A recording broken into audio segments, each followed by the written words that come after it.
Higher Education's Reappointment Saga. This editorial examines how rule-bending and reappointments in Pakistan's public sector, especially in higher education, have undermined accountability and quality. Since I can remember, politicians of all stripes have been saying, Pakistan mein bahut talent hai, Pakistan has a lot of talent, and who am I to disagree? Politicians of all stripes is an idiom meaning politicians from every background or ideology. The Urdu phrase, Pakistan mein bahut talent hai, is used to assert that Pakistan is full of talent. Who am I to disagree? Is a rhetorical question implying the author agrees with this widely held notion. However, lately I have observed that this much celebrated talent appears to be increasingly concentrated in a shrinking pool of a few individuals. Much celebrated talent refers to the highly praised abilities often mentioned by politicians. Concentrated in a shrinking pool is a metaphor suggesting that, over time, fewer people seem to embody this talent, implying exclusivity. The typical profile of these super talented people is usually a well-connected man serving as a senior public official at or above the retirement age limit. Super talented is used ironically to describe a select few. Well-connected implies having influential relationships. At or above the retirement age limit indicates these individuals are older, hinting at a pattern of prolonged tenure. The concentration of talent in these people is so high that it leaves very little for the wretches who make up the rest of the population. Wretches is a derogatory term used here to refer to the general public, emphasizing a perceived inequality. The sentence employs hyperbole to stress that opportunities are unfairly monopolized by a few. This can lead to difficult situations when these supermen reach the end of their service tenure and it is time to appoint a successor. Supermen is a hyperbolic term referring to these self-proclaimed exceptional individuals. The sentence points out that their long tenures create problems in succession planning. Since there is usually no one in this nation of almost 250 million who comes close to their talent and ability, often these supermen are reappointed or granted a service extension, irrespective of whether the law allows it or not. No one yet who comes close exaggerates the scarcity of equally qualified successors. Reappointed or granted a service extension indicates that these officials are kept on even when rules might require their replacement. Irrespective of whether the law allows it or not, criticizes the disregard for legal norms. Yes, sarcasm. This single-word sentence explicitly signals that the previous statement is meant sarcastically, criticizing the practice of endless reappointments. This approach to work adopted by so many public officials reminds me of species in the wild, swinging from one tree branch to the next. The simile, swinging from one tree branch to the next, compares the behavior of public officials to that of agile animals, suggesting they continuously jump from one position to another without settling. While even they take breaks between brachiating, the well-connected individuals in our public services are doomed to keep swinging from branch to branch, stopping only when they depart eternally. Brachiating is a zoological term for moving by swinging from branch to branch, used metaphorically here. The sentence employs hyperbole to suggest these officials never truly retire, only stopping when they die, depart eternally. Why might that be? My best guess is that they are driven by a fear of retirement, dreading the loss of influence and power, and becoming irrelevant. The rhetorical question, why might that be, introduces the author's hypothesis. The explanation speculates that fear of losing power motivates these endless reappointments. Few seem to relish the thought of leaving work behind and enjoying their retirement years pursuing personal interests. But let's leave the fear of retirement and irrelevance for another day. The phrase relish the thought means to look forward to something with pleasure. The sentence implies that most are unwilling to retire, preferring to cling to their positions of power. This op-ed is not about any specific person or appointment. This clarifies that the discussion is on systemic issues rather than targeting individuals. It is about how the adherence to rules and laws has been relegated to suggestions, leading offices and departments to do whatever they can get away with, and what that looks like in the higher education sector. Relegated to suggestions is an idiomatic expression meaning that formal rules are treated as optional. This sentence criticizes the lax enforcement of regulations, particularly in higher education. Extensions and reappointments without due process have become the norm all across government.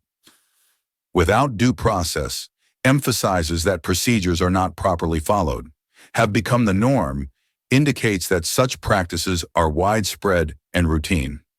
Recall the historical out-of-order appointments of military chiefs that sidelined more eligible candidates, constitutional amendments to hand-pick chief justices, and the reappointment of people in public service, sometimes without even going through the motions of a search process or their service extensions where there is no provision in law.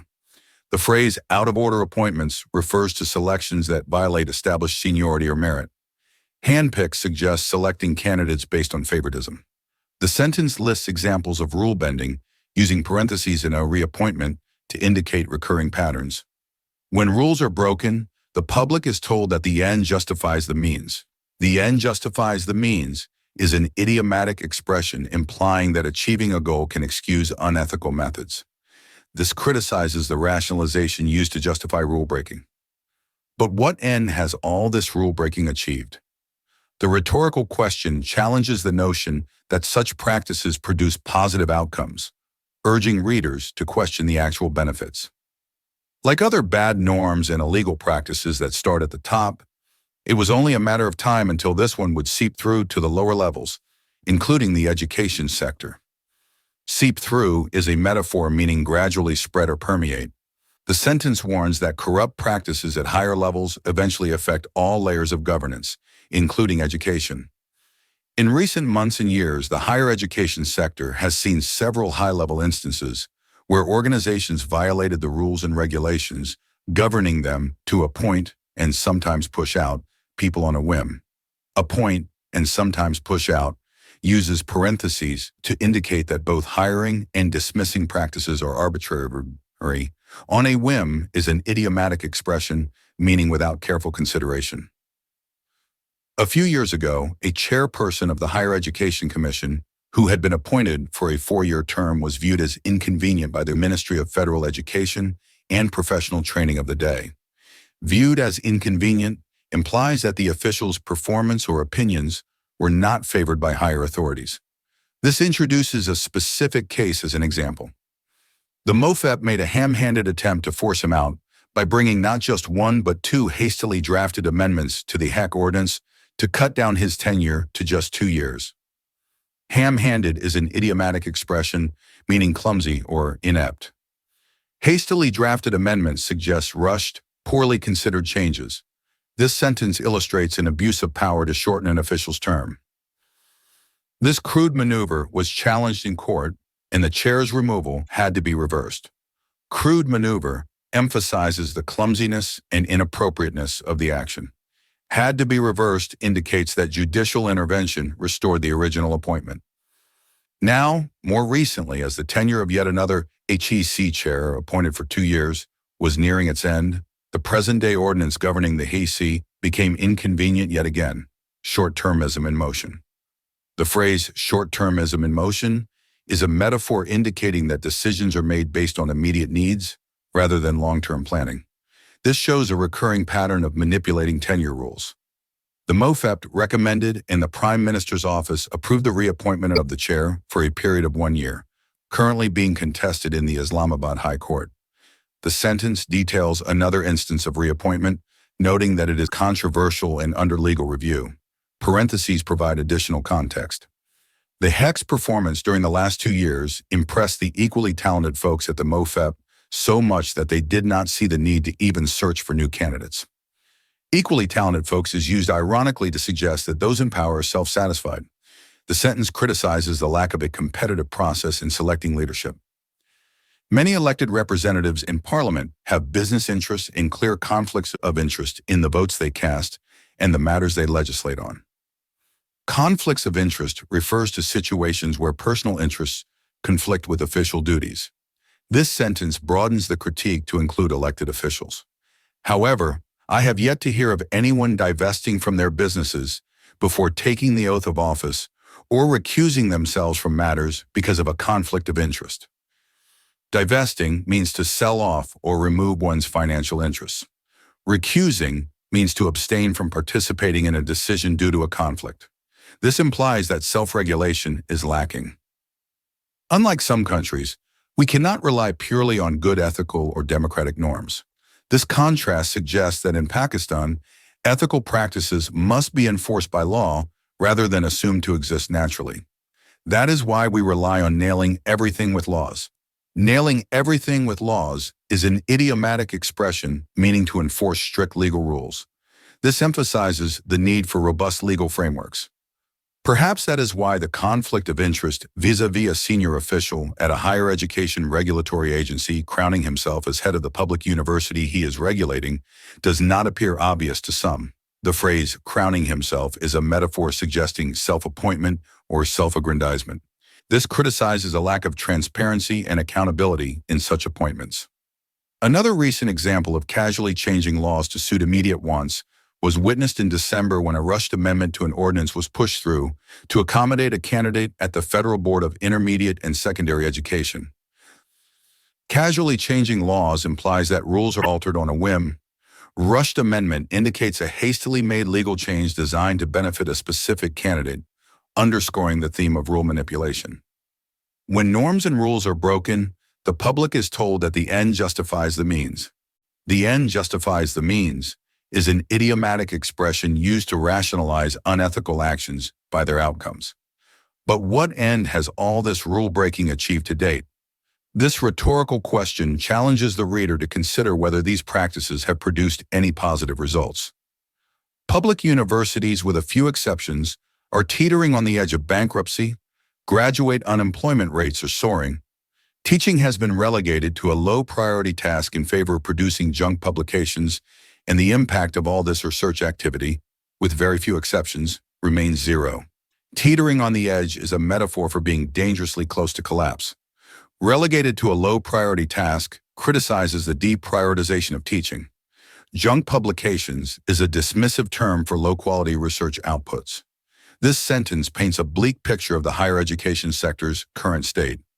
Speaking on condition of anonymity, a vice-chancellor at one of the country's most prestigious universities expressed his assessment of the higher education sector's regulator with the words useless, anti-knowledge, anti-education, and anti-intellectual. The phrase speaking on condition of anonymity indicates that the source wishes to remain unnamed. The direct quotes emphasize strong negative opinions about the regulator, highlighting deep discontent. I cannot think of a major achievement by any entity in higher education over at least the last decade. Universities, the HEC, and MOFEPT, all included, that has had a significant perceptible impact. The EM- is used to list examples of institutions. Major achievement and significant perceptible impact underscore the author's frustration with the lack of progress. The issues plaguing Pakistan's higher education sector are symptomatic of a larger malaise. Symptomatic is used metaphorically to indicate that these problems are a sign of broader systemic failures. Malaise refers to a general feeling of unease or dysfunction. A culture of impunity, where rules are bent and amended at will, has eroded public trust and weakened institutions, besides undermining the quality of education and research following the dangerous precedent set for governance across the board. Culture of impunity means an environment where wrongdoing is not punished. Eroded public trust indicates a significant decline in confidence. The sentence links these systemic issues to broader governance failures. The writer has a PhD in education. Published in Dawn, February 19, 2025,